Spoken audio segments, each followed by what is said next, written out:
Not everyone shares the joy and hope, gaudium et spes, of the Second Vatican Council. Modernity's most determined adversary is fundamentalism, whose face is both Catholic and Protestant, Christian and non-Christian. According to sociologists Marty and R. Scott Appleby, the global phenomena of fundamentalism are, quote, movements that in a direct and self-conscious way fashion a response to modernity. That means you can't have fundamentalism without modernity.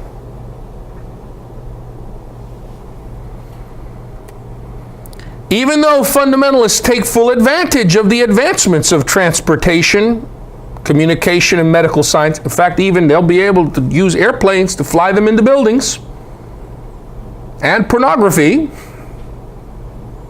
on the internet, they are antagonistic toward the values which seem to accompany these advancements. When modernity made inroads into religious communities in the late 19th and early 20th centuries, fundamentalism began to emerge as a major force within Christian churches. First within Protestantism, more recently within Catholicism, and eventually within Judaism, Hinduism, Islam, and other non-Christian religions. The fundamentalists viewed religious modernists as carriers of the dread disease of secular modernism from the outside world. But the religious modernists were regarded as more dangerous than the secular modernists because they were inside pathogens, inside the body. They could manipulate, therefore, the community's religious symbols and practices from within. Fundamentalists are unlike religious conservatives.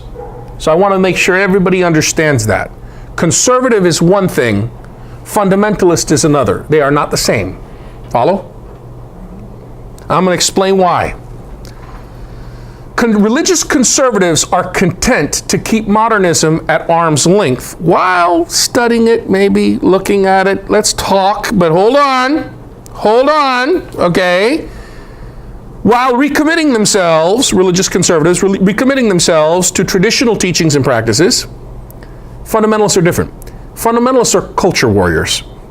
They dig a trench, they dig in, cock the guns, dig in their heels, and fight back. Fundamentalists are true culture warriors. Not so with religious conservatives. Marty and Appleby, these sociologists I mentioned earlier, observe that the fundamentalists, whatever their tradition, siege mentality. Siege, you know what a siege mentality is, right? We're under attack, we're under attack, we're under attack, we're under attack. That's their constant, that's the way they program themselves. That's what is their mark. The main mark, if you want to know what a fundamentalist is, it's the siege mentality, first and foremost. We're under attack. They want to reclaim a place they feel has been taken from them. They would restore what are presumed or claimed to be old and secure ways, retrieved from a world they are losing. Fundamentalists will do whatever it takes to assure their future in a world of their own defining. And among fundamentalists, in whatever tradition, you have theoretical fundamentalists who would never do violence. And they say, this is the way of God, it's always been that way, and we're changing it, and God is angry.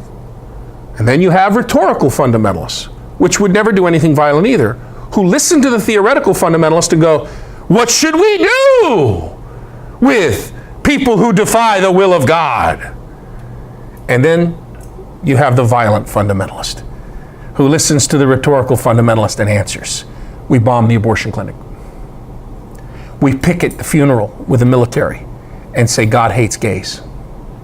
And he killed your soldier boy because we've allowed gays in the military, or gay marriage, or something like that.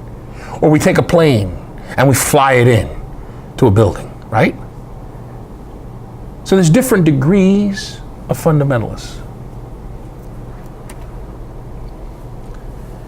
Such a world-building endeavor requires charismatic and authoritarian leadership, as well as a disciplined inner core of staff and a larger group of sympathizers. All follow a rigorous socio-moral code that sets themselves apart from non-believers and from compromisers within the fold. Don't talk to him. He'll confuse you. Right? Fundamentalists set boundaries, name and investigate their enemies, seek recruits and converts, really proselytes. They don't know the difference in Christian fundamentalist thinks that brainwashing is evangelization. Proselytism. They can't distinguish between proselytism, getting people to dislodge their religious convictions and joining the group, then presenting the kingdom of God, presenting the joy of the gospel. They can't see the difference. It's the same thing for them. They seek recruits and converts. They often imitate the very forces they oppose. Fundamentalism is, in other words, a religious way of being that manifests itself as a strategy by which beleaguered believers attempt to preserve their distinctive identity as a people or group. Always against modernity, which is always attacking them.